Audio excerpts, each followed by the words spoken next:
How to add or remove battery status widget on Samsung Galaxy S26 Ultra. So let's start the video. First of all, go to next page.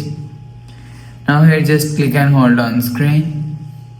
Now here so click on widgets. So after click on widgets, scroll down and you will see second option is widgets, battery. So click on battery.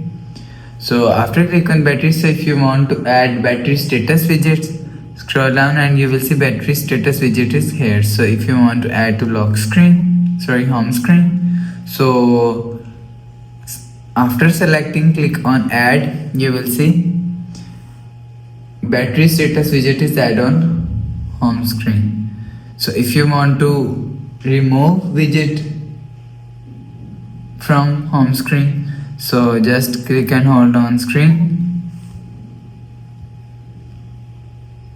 and click on this delete icon and click on delete. You will see battery widget is delete. So after the process, go back to home screen, refresh phone. So that's how you can add or remove battery status widget on Samsung Galaxy S26 Ultra. So if you like the video, please subscribe. Thanks for watching.